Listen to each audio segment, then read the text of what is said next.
Hello everyone and welcome back. It's Lynn JT from Achieve the Birth You Want, and today we're not doing any physio tutorials, no birth preparation lessons or anything like that. If you're like me and thinking about baby number 2, or maybe you're absolutely desperate dreaming about having your second or third baby, then you want to watch this interview chat that I'm having with the lovely Lauren, Chatty Mum Lauren. Hey, I'm Lauren and I vlog over on my YouTube channel Chatty Mum. Definitely check it out because she makes really fun, honest family vlogs. And she's mummy to 2 beautiful girls, Sophia, who's 3, nearly 4, and Sienna, who's just about to turn 1. So I've got lots to learn from her. So Lauren, my first question is, how do you plan for baby number 2? Well, we always knew we wanted a sibling for Sophia, and we actually got married after we had Sophia. So we had Sophia in April 2013, we got married in July 2014, and we immediately started trying for another baby because we thought at that stage that would be about 2 years difference in age between them. I kind of just thought it would be really easy to fall pregnant again because with our first daughter, we'd fallen pregnant kind of without even trying because she was a bit of a surprise. So I just thought, oh right, once we decide to have a baby, you know, it'll just happen. But it turns out that's not always the case. So if it is your second baby, it can sometimes take longer. Or I've known friends who've had a first baby, it's taken them quite a long time to fall pregnant with their first baby and then really easily have a second baby. So our bodies can be a bit weird sometimes and nobody can understand why. So it was only actually 9 months altogether, but it seemed such a long time when that's 9 months of disappointment really, because it was something we really wanted. And then from the January, I started to think, right, this isn't happening. We're gonna have to maybe plan it a bit more. So I started doing ovulation tests. I got the Clear Blue digital ovulation tests, and I would so recommend getting those. If I was ever to have a third baby, I would probably start using those straight away because actually the window of falling pregnant is so small that if you miss the 2 days or whatever it is, or the short window that you have, then you know you've missed out for that month and you have to wait a whole other month. So the great thing with the ovulation test is that it tells you when those days are, and with the Clear Blue ones that I used, it showed you when your high fertility is and when your peak fertility is. It still did take a few months even with using those because yes, bodies can be weird sometimes. Okay, so while I've got to consider that conceiving a second time round isn't a given, tell me, was it then hard to be pregnant when you already had a toddler nipping at your heels? Oh my goodness, yes. I found my second pregnancy much harder than my first. I loved being pregnant the first time. I felt great. I mean, I had sickness, and I was tired, but I really did enjoy being pregnant, especially once the first trimester was over. With my second pregnancy, I just felt tired the whole time. I had really bad nausea as well. So that was weird. It was different. I had sickness in the first pregnancy and I was nauseous in the second, but not sick. So some people always think if you have different symptoms, it'll be a different sex of the baby. But I had 2 girls, but had different symptoms. But it was much harder being pregnant with a second child because you can't just lie in bed all day when you're exhausted. You have another little person to get up for and to look after, and who, you know, is very demanding of you physically and of your time, and also physically lifting them, you know, because Sophia was only 2. So obviously I was lifting her lots because she still was quite little, and she was wanting to be up with me a lot. So it was quite physically demanding. Also with the second pregnancy, I got a bump much earlier, so I was much bigger, and so it was kind of harder as well to kind of hold Sophia around the bump because it showed more, and I kind of had worse back pain this time, probably from bending and looking after a toddler, and also because my bump was bigger. So yeah, it was harder. The other thing I would say about second pregnancies, you get a lot less sympathy from your other half. The first pregnancy, they're much more like, oh darling, can I get you this? Or, you know, let me help you with that. Oh, don't carry that. And then when you're pregnant with the second one, they're like, just get on with it, just do it. You know, I felt like there was no sympathy. And even when we were moving house, I think Andrew went to play rugby and I went the day we were moving house, so I was like, I'm 8.5 months pregnant, I've got to do this on my own, are you crazy? But I think they suddenly think you can just do anything. It's like, oh well, you've been through it once, you can do it again. I find it hard, but you know, obviously the still feeling the kicks, feeling the movement, all of that, do you know, it's just as exciting. It doesn't lose its magic. You know what, Lauren, that's a really nice reassuring thing to know, that the second pregnancy is just as magical. But will it be for the first child? Did Sophia show any signs of jealousy or regression or things like that when Sienna came along? Because I'm quite concerned that if we had another child, it would just rock the boat, and it's such a beautiful balance at the moment. There weren't any major issues. I think I've been really lucky because Sophia absolutely loves her little sister, like really loves her.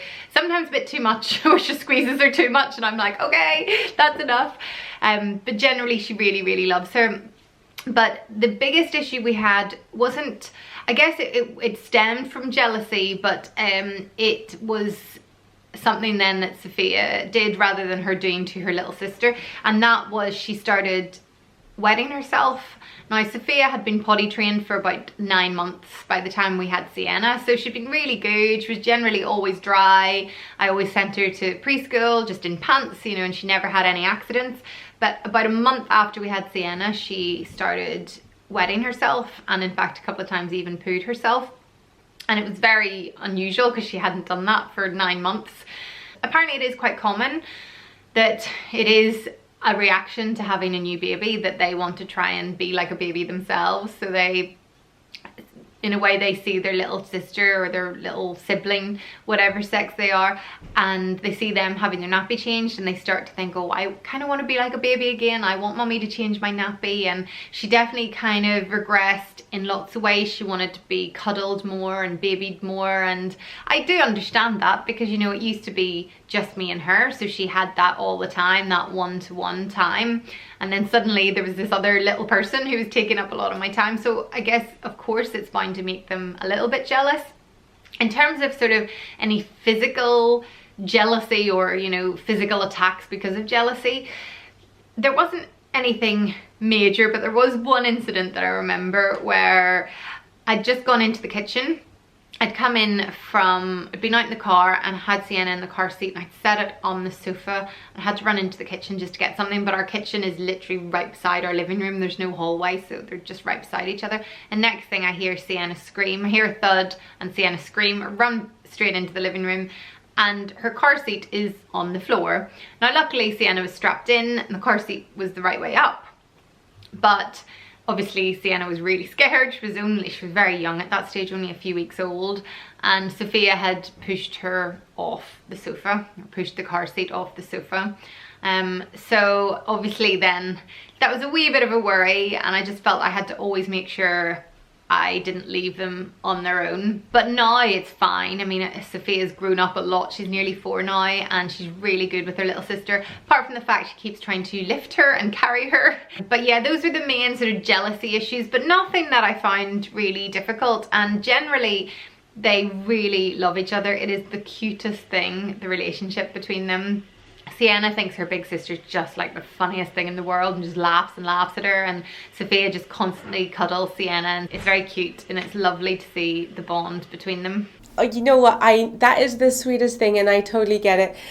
I have a younger sister, and even though we did used to fight when we were younger, we're like that close. Yeah, I really wish I could give that same gift to Beatrix one day. So to finish up, what are your final tips and bits of advice for myself and other mums out there who are thinking about having their second baby? My first advice would be do it. It is brilliant. It can be hard work, but honestly the positives outweigh the negatives. It is exhausting, but you just deal with it, you know, don't you? You just have to sometimes. I've had sleep deprivation for a year. It has been a killer, but I love the girls so much and they give me so much joy that just gets you through all the tough times.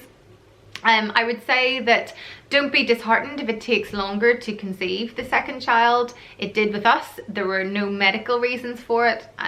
It just sometimes does take that long. But as I mentioned earlier, if you are trying, I would definitely try and get ovulation kits, because it'll just help you, you know, it'll just make sure that you are doing it at the optimum time and increase your chances of falling pregnant. I think also just try and explain to your other half that it's still going to be hard, and that because you have another child to look after, that you do still need help, you know, and that actually it's still exhausting. Try and get help as much as you can, and get help from family to help you out, because you will be tired and you have to look after yourself. You can't be Wonder Woman. So, you know, when you are pregnant, you do need to sort of take it easy, especially towards the end of the pregnancy or at the beginning if you're feeling really sick. So yeah, try and get some help. We put Sophia into preschool a couple of days a week, and that really helped. First of all, when I was pregnant, because it gave me a little bit of time to kind of rest and relax. But then once the baby was born, once Sienna was here, it really helped that I had a couple of mornings where I just had Sienna, so I could focus just on her, because I think sometimes, you know, you want that one-on-one time with your baby. Yeah, just be easy on yourself. It is hard work, so don't put too much pressure on yourself to have like a constantly clean house with 2 kids. It's really difficult because there are toys everywhere all the time, but we just in the daytime have the toys out and just shove them away in the evening. I think that's the best way to cope with it. In terms of age gap and what I would recommend for a second child, we had initially wanted 2 years, or thought 2 years would be a perfect age gap, and I still think 2 years is good, but it ended up being 2 years 9 months, and actually for us that's worked out perfectly. It meant that Sophia was fully potty trained. Okay, I know she regressed, but generally she was potty trained, and she did get back on track after her few weeks of wetting herself again.